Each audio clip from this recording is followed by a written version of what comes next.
This channel does not promote any violent, harmful, or illegal activities. All content provided by this channel is meant for an educational purpose only. আরে কম দে কিন্তু খাঁটি দে MDH Kashmiri লাল লঙ্কার গুঁড়ো। MDH হামলা পাল্টা হামলা লেগেই চলেছে আর এবারে ইসরায়েলের ওপর হামলার যে ঝাঁজ সেই ঝাঁজ আরো অনেকটা বাড়িয়ে দিয়েছে ইরান। তেল আভিভে সেখানে একেবারে লক্ষ্য করে করে হামলা চালাচ্ছে, যেমনটা এখনো পর্যন্ত জানা যাচ্ছে। তেল আভিভে সেখানে ব্যালিস্টিক মিসাইল হামলা ইরানের, ইসরায়েলের জনবহুল এলাকা সেখানে লাগাতার হামলা চালাচ্ছে ইরান। হাইফার তেল পরিশোধনাগার সেখানে হামলা চালিয়েছে ইরান। ইসরায়েলের 40টিরও বেশি ক্ষেপণাস্ত্র হামলা চালিয়েছে ইরান।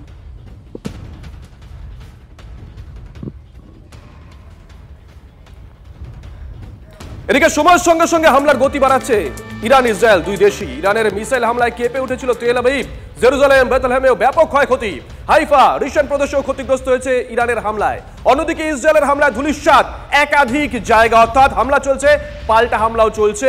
মৃত্যু মিছিল কিন্তু ইতিমধ্যেই শুরু হয়ে গেছে। কর্নেল দীপ্তাংশু চৌধুরী এই মুহূর্তে আমাদের সঙ্গে রয়েছেন। কর্নেল চৌধুরী, শুভজিৎ রয়েছি। কর্নেল চৌধুরী, আমার মনে পড়ে যাচ্ছে ঠিক 1 বছর আগে, মানে 2024-এর শেষের দিকটা হবে, অক্টোবর বা নভেম্বর, এই হুতি, হিজবুল্লাহ, হামাস, এই 3 শ্যাডো, ইরানের শ্যাডো অর্গানাইজেশন একই সঙ্গে ইসরায়েলের উপর হামলা চালিয়েছিল, কিন্তু সেই অর্থে কোনো ক্ষতি করতে পারেনি। কিন্তু এবার দেখলাম ইরান কিন্তু অ্যাটাকটা করেছে, বেশ কয়েকটি জায়গায় ক্ষতি হয়েছে। সেদিনকে এই 3H এর অ্যাটাক আর আজকে ইরানের অ্যাটাক, পার্থক্যটা কোথায়? দেখুন, এটা তো আজকে নতুন শুরু হয় না, এটা বেশ কিছুদিন ধরে চলছে। আপনি যেমন you have rightly brought out, Hezbollah হোক, হাউতি হোক, লেবানন হোক, সিরিয়া হোক, অথবা ইয়েমেন হোক, এই ঘটনা ঘটছে। ঘটনাক্রমে আজকে ইসরায়েলের প্রধানমন্ত্রী হঠাৎ ভোর 3:30 দুদিন আগে ইরানের ওপর অ্যাটাক করলো। ফর সেলফ ডিফেন্স বলে এইটা করা হলো, এবং আমরা জানতাম যে এটার প্রত্যাঘাত হবে। প্রত্যাঘাত ইয়েমেন অথবা লেবানন যে হিসেবে করছে তার থেকে আরো তীব্রভাবে অ্যাটাক ইরানের তরফ থেকে হবে, যেটা হয়েছে গতকাল এবং তার আগের দিন আমরা নিশ্চিতভাবে দেখেছি। তেল আভিভে ওদের ক্যাপিটালে কিরম ভাবে কমপ্লিট ক্ষেপণাস্ত্র যে মিসাইল গুলো অ্যাটাক করেছে, যেটা আমি বলতে চাই কাসিম বাসির মিডিয়াম ব্যালিস্টিক মিসাইল, তার সঙ্গে এমাদ, গাদার এবং খেইবার শেখরান, এই মিসাইল গুলো ইউজ করেছে, ইরান ইউজ করেছে। এবং যেই আয়রন ডোম নিয়ে ইসরায়েলের অনেক কথা আমরা বিভিন্ন জায়গায় শুনতে পেরেছি, সেইখানে কিন্তু ভেদ করেছে, এটা ভেদ হয়েছে এই আয়রন ডোম। এবং মার্কিন যুক্তরাষ্ট্র তারও এয়ার ডিফেন্স ইউজ করে, কিন্তু ইসরায়েল সেটা দুদিকেই এই কমপ্লিট সিস্টেম কিন্তু ব্যর্থ হয়ে তেল আভিভ অ্যাটাক হয়েছে। হাইফা বন্দর, যেখানে ভারতীয় একজন যে বাণিজ্যিক ভাবে যুক্ত ইসরায়েলের সঙ্গে, সে প্রচুর টাকা হাইফায়, কোটি কোটি টাকা হাইফা ইনভেস্ট করেছিল, সেই হাইফা কিন্তু পার্ট অফ হাইফা অ্যাটাক হয়েছে। এবং একইভাবে ইসরায়েল কিন্তু ছাবাবার পোর্ট, যেখানে ইন্ডিয়া অনেক ইনভেস্টমেন্ট হয়েছে, যেটা গোয়াদার পোর্ট বালুচিস্তানে আছে, পাকিস্তান এবং চায়নাকে কাউন্টার করার জন্য, যেটা আমরা ইরানে নতুন ভাবে তৈরি করছিলাম, ছাবাহার পোর্ট, সেই বন্দরও কিন্তু ইসরায়েল অ্যাটাক করেছে। তো আজকে আমরা যখন কথা বলছি যে এই ওয়েস্ট এশিয়ায় যেভাবে বেরিয়ে যাচ্ছে, এটা কিন্তু একটা গ্লোবাল কনফ্লিক্টের দিকে আমরা এগিয়ে যাচ্ছি। এখনো মার্কিন যুক্তরাষ্ট্র, কিছুক্ষণ আগে ট্রাম্পের কথা আমরা শুনেছি, ট্রাম্প পরিষ্কার করে জানিয়ে দিয়েছে যদি কোনো মার্কিন যুক্তরাষ্ট্র ন্যাশনাল নাগরিকদের ওপর ইরানি হামলা হয়, তাহলে মার্কিন যুক্তরাষ্ট্র কিন্তু তার প্রত্যাঘাত করবে। তো আমরা আস্তে আস্তে যেদিকে দেখছি যে এটা গ্লোবাল কনফ্লিক্টের দিকে এগোচ্ছে। এক, অয়েল, যেটা সুভাষিস বাবু বললেন, অয়েল স্পাইক হবে। ভারত ইতিমধ্যে আসবো কর্নেল চৌধুরী, আসবো এই বিষয়ে আরো ডিটেইল আলোচনা করবো, একটু সঙ্গে থাকুন প্লিজ। এর পাশাপাশি যে খবরের দিকে নজর রাখতে হবে, কারণ যেদিকে যাচ্ছে ইরান এবং ইসরায়েল কেউই থামছে না, একে অপরকে হামলা করছে, পাল্টা হামলা চলছে, এই সমস্ত ছবি দেখা যাচ্ছে।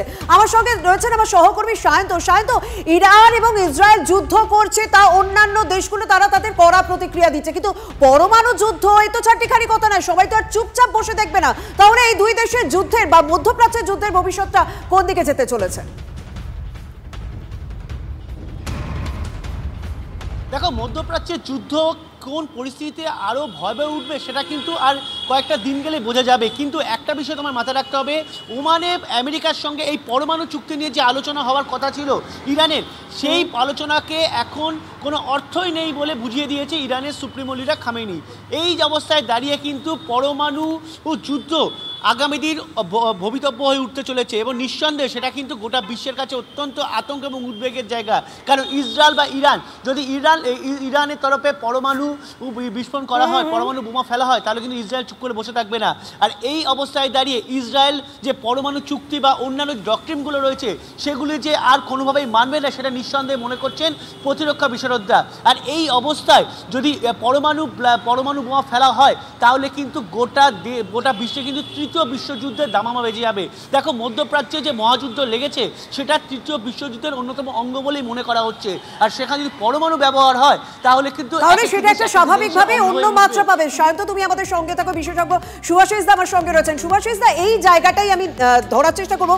মধ্যপ্রাচ্যের টেনশনটা আমরা অনেক সময় বহুবার দেখেছি, তবে সেটা এখন জোরালো ভাবে দেখা দিয়েছে যখন সেটাতে ইরান ঢুকে গিয়েছে এবং স্বাভাবিকভাবে ইরান পরমাণু অস্ত্র তৈরি করছে কি করছে না সেটা নিয়ে একটা বিতর্কিত বিষয় রয়েছে। কিন্তু দুই দেশে যদি পরমাণু যুদ্ধ হয় তাহলে অন্য দেশগুলোর ভূমিকা কি হবে এবং স্বাভাবিকভাবে এই দুই দেশেরই প্রতিবেশী দেশগুলোর উপরেও একটা এফেক্ট পড়বে, যা ইতিমধ্যে পাকিস্তান আশঙ্কা প্রকাশ করেছে।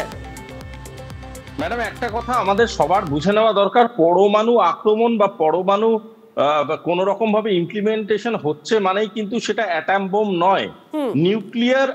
নিউক্লিয়ার ইনস্টলমেন্টস এর অনেক রকম ভাগ আছে, অনেক রকম মানে ডিভিশনস আছে এবং এই ডক্ট্রিনের কথাটা যেটা আমি আগের উত্তরে বললাম, এই ডক্ট্রিনে কিন্তু প্রতিটার ইউসেজ এবং প্রতিটা কতটা পরিমাণে আপনি ইউজ করতে পারেন কোন কোন ক্ষেত্রে সেই ব্যাপারে প্রতিটা দেশের নিজস্ব মতামত এবং নিজস্ব স্থান রয়েছে এবং তার উপরে তাদের ইন্টারডিপেন্ডেন্ট এক্সিস্টেন্স রয়েছে। শুধুমাত্র পরমাণু মানে পরমাণুর উপরে ডিপেন্ডেন্ট নয়, সবকিছুর উপরে ইন্টারডিপেন্ডেন্ট এক্সিস্টেন্স রয়েছে।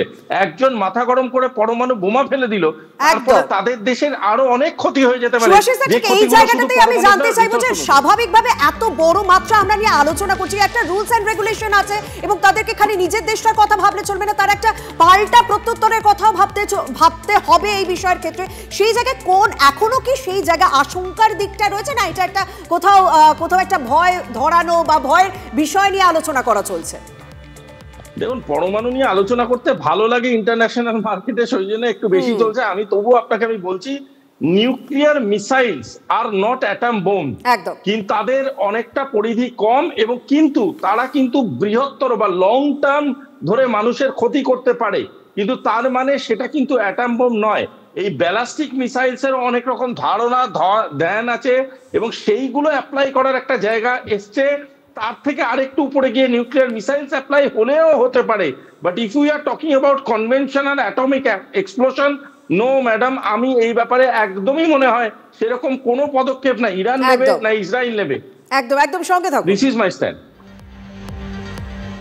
আর এর পাশাপাশি আমাদের যেদিকে নজর রাখতে হবে যে ইসরায়েলের যে আয়রন ডোম রয়েছে সেটা কি ধীরে ধীরে দুর্বল হয়ে যাচ্ছে। কেন এ কথা বলা হচ্ছে? কেননা বিগত প্রায় বেশ কয়েকদিন ধরে ইরানের অন্ততপক্ষে 7টি মিসাইল আটকাতে ব্যর্থ হয়েছে এই আয়রন ডোম এবং এর পাশাপাশি ইরানের মিসাইল আছড়ে পড়ে তেল আভিভের স্ট্র্যাটেজিক লোকেশনে। সেখানে ইসরায়েলের 4 স্তরীয় যে এয়ার ডিফেন্সের গুরুত্বপূর্ণ অংশ সেই আয়রন ডোম এবং 95% আকাশ পথে হামলা রোখার ক্ষমতা আছে এই আয়রন ডোমের। কিন্তু তারপরেও কিভাবে সুরক্ষা বলয় ভেদ করলো ইরানের এই ক্ষেপণাস্ত্র?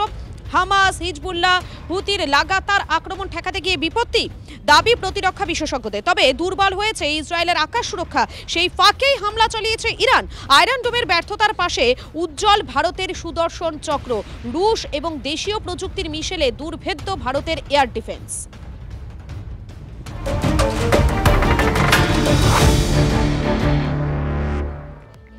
ইরান ইসরায়েল কনফ্লিক্ট চলছে, যুদ্ধ চলছে, কিন্তু তার মধ্যে ভয়ে কাঁপছে পাকিস্তান কেন? আমাদের প্রতিনিধি সুমন রয়েছেন আমাদের সঙ্গে। সুমন, এই জায়গাটাই জানতে চাইবো, ইরান আর ইসরায়েল সেখানে কনফ্লিক্ট চলছে, যুদ্ধ চলছে, কিন্তু মাঝখানে পাকিস্তানের বায়ুসেনা তাদের এয়ার ডিফেন্স সিস্টেম অ্যাক্টিভ করছে কেন? দেখো, ইসরায়েল এবং ইরান তারা নিজেরা কিন্তু কোনো আন্তর্জাতিক সীমানা শেয়ার করে না, মাঝখানে অনেক দেশ রয়েছে। সেখানেই পাকিস্তান মনে করছে যে তাদের আকাশপথে কিন্তু কোনো মিসাইল এসে পড়তে পারে এবং তার জন্যই তারা সীমানা সংলগ্ন যে আকাশ সুরক্ষা ব্যবস্থা রয়েছে তা অ্যাক্টিভ করার কথা ভাবছে, ফাইটার জেটকেও কিন্তু তারা রেডি রেখেছে। তবে একটা কথা তোমাকে আমি বলে দিই, এই যে ইসরায়েল এবং ইরানের যুদ্ধ হচ্ছে, এটা আসলে কিন্তু সিংহের সঙ্গে শপথের লড়াই। অপারেশন রাইজিং লাইনের সাথে অপারেশন ট্রু প্রমিস 3, এবং এখানে তুমি যদি দেখো জর্ডান, ইয়েমেন এরা কিন্তু না চাইতেই যুদ্ধের পার্ট হয়ে যাচ্ছে। তার কারণ তাদের আকাশ সীমা ব্যবহার করতে হচ্ছে ইসরায়েল যখন ইরানের দিকে মিসাইল ছুটছে বা ইরান যখন ইসরায়েলের দিকে মিসাইল ছুটছে, এবং সেই জায়গায় দাঁড়িয়ে পাকিস্তান কিন্তু ভয়ে কাঁটা। তার কারণ তারা আশঙ্কা করছে যে হয়তো মিসাইল উড়ে এসে তাদের ভূপথ যেটা রয়েছে, তাদের যে সীমানা রয়েছে তার মধ্যেও পড়তে পারে। এবং আরেকটা কথা তোমাকে বলে দিই, যেভাবে ইসরায়েল লাগাতার হামলা চালাচ্ছে ইরানের সামরিক ঘাঁটিগুলোকে লক্ষ্য করে, সেখানে কিন্তু ইরান কিন্তু কার্যত একসঙ্গে অনেক মিসাইল ছুটছে। ইসরায়েলের ডিফেন্সের তরফ থেকে একটা বিবৃতি দেওয়া হয়েছে, যেখানে বলা হচ্ছে তেল আভিভ, হাইফা, জেরুজালেম থেকে শুরু করে তেল তেওমিম, সিট ডেভিড ইত্যাদি জায়গায় কিন্তু এই মিসাইল এসে পড়েছে। অর্থাৎ লাগাতার যে মিসাইল ছুটছে সেখানে আয়রন ডোম কিন্তু অনেক জায়গায় অ্যান্টিসিপেট করতে পারছে না। পাল্টা ইসরায়েল যে মিসাইল ছুটছে সেটা কিন্তু অনেক সময় অ্যাকিউরেট না হতে পারে, এই আশঙ্কা কিন্তু পাকিস্তান ভাবছে, এবং পাকিস্তান কিন্তু ভয়ে কাঁপছে সেই আশঙ্কায়। একেবারে পাকিস্তান তো ভয়ে কাঁপছে, সেটা বোঝাই যাচ্ছে সুমন। আমি এই নিয়ে একবার আমাদের সঙ্গে যিনি গেস্ট উপস্থিত রয়েছেন কর্নেল দীপ্তাংশু চৌধুরী, কর্নেল চৌধুরীর কাছে চলে যাবো। কর্নেল চৌধুরী, ভারতের প্রত্যাঘাত রিটালিয়েশন অপারেশন সিন্দুরের সময় দেখেছিলাম আমরা যে পাকিস্তানের এয়ার ডিফেন্স সিস্টেম ঠিক কতটা কার্যকরী। আবার সেই পাকিস্তান এখন ভয়ে কাঁপছে এবং তাদের সেই এয়ার ডিফেন্স সিস্টেম অ্যাক্টিভ করছে, কি বলবেন? যেখানে ইসরায়েল ইরানের ক্ষেপণাস্ত্র আটকাতে পারছে না, যেখানে তাদের আয়রন ডোম পুরো বিশ্বখ্যাতি, এবং তার সঙ্গে মার্কিন যুক্তরাষ্ট্র থার্ড অথবা পেট্রিয়ট কোনোটাই ইরানের যে ballistic missile, medium ballistic missile, এখনো তো লং রেঞ্জ ব্যালিস্টিক মিসাইল ইউজই করেনি, সেটা আটকাতে পারলো না। এবং আমরা দেখলাম তেল আভিভ এবং আশেপাশে জেরুজালেমের কি অবস্থা, হাইফা পোর্ট প্রায় ধ্বংস করছে ওরা। সেই জায়গায় পাকিস্তান নিশ্চিতভাবে প্রথমে আরো বড় প্রশ্ন, আপনি যেটা করলেন, নিশ্চিতভাবে তাদের চিন্তা কপালে ভাঁজ পড়া উচিত। তার থেকে বড় একটা প্রশ্ন হচ্ছে পাকিস্তান কার সাথে আছে?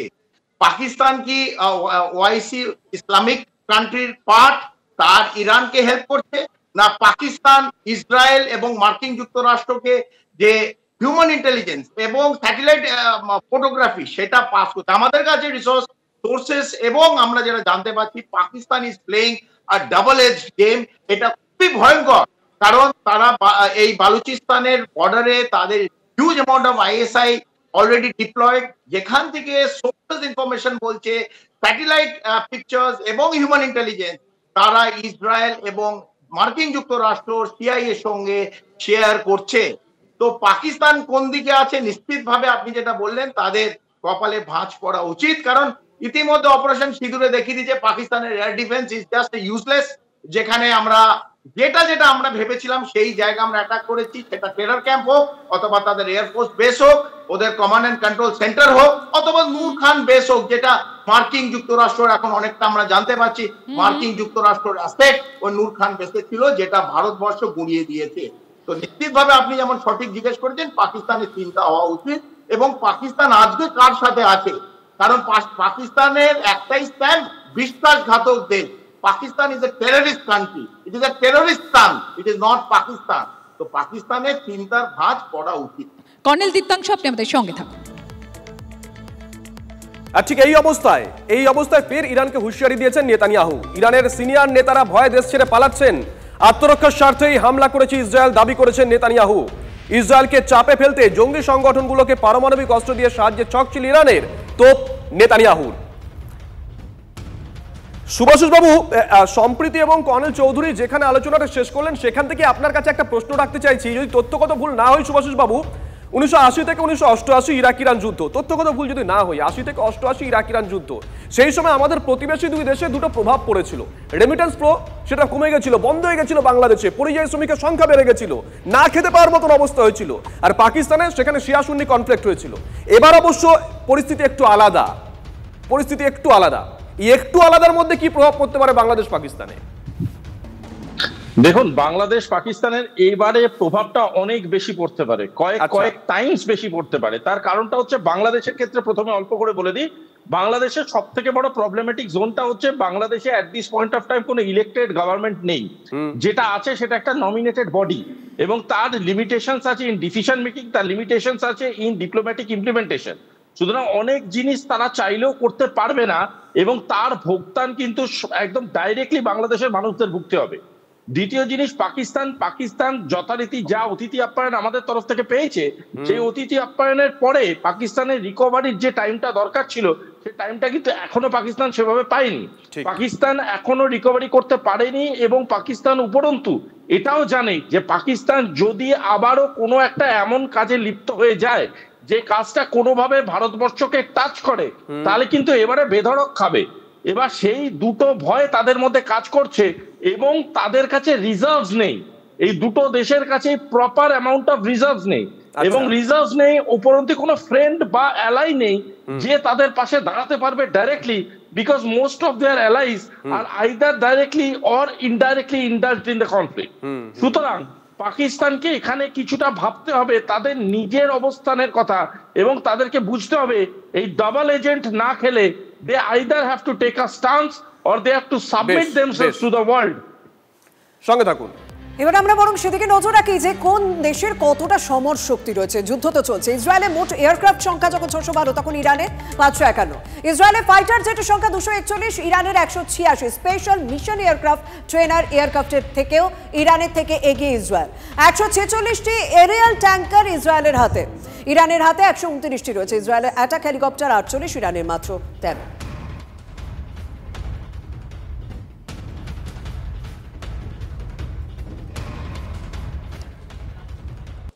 আমেরিকার পর এবারে ফ্রান্স এবং ব্রিটেনকে সরাসরি হুমকি দিল। বলা হয়েছে যে নাকি সাহায্য করবে ইসরায়েলকে তারাই নাকি শত্রু হবে ইরানের। এবার বিস্তারিত জানাই আপনাদেরকে যে সেই হুমকি দিয়েছে এবারে তেহরান। আরব সাগর এবং লোহিত সাগরের জাহাজের টার্গেটের হুমকি।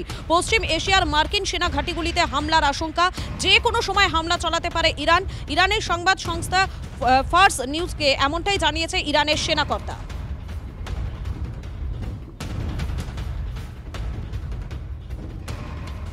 আর এদিকে আপনাদের জানিয়ে রাখি, ডোনাল্ড ট্রাম্প আবারও তিনি অবতীর্ণ হয়েছেন এবং কিভাবে তিনি বলছেন যে ইসরায়েল আর ইরানের মধ্যে তিনি সমঝোতা করিয়ে দিতে পারেন। এর পাশাপাশি তিনি এবার ইরানকে হুমকিও দিয়ে রেখেছেন যে যদি আমেরিকার গায়ে আঁচও আসে তাহলে তিনি ইরানকে একেবারে ধ্বংস করে দেবেন, ধূলিসাৎ করে দেবেন।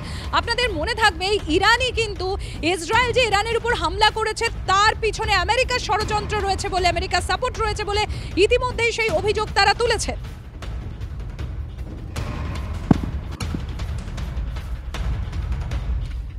এদিকে ডোনাল্ড ট্রাম্পকে ফোন ভ্লাদিমির পুতিনের। আপনাদের জানাই ইরানে ইসরায়েলি হামলার নিন্দা করেছেন ভ্লাদিমির পুতিন বলে জানা যাচ্ছে এবং প্রায় 50 মিনিট ডোনাল্ড ট্রাম্পের সঙ্গে পুতিনের কথা হয়েছে এবং দুপক্ষের মধ্যে যথেষ্ট ইতিবাচক কথা হয়েছে বলে দাবি করা হয়েছে ক্রেমলিনের তরফ থেকে। MDH চানা মশলা, এখন ছোলা হোক বা বরবটি দানা, সাদা চানা হোক বা কালো, সব রান্নাই হবে অসাধারণ। MDH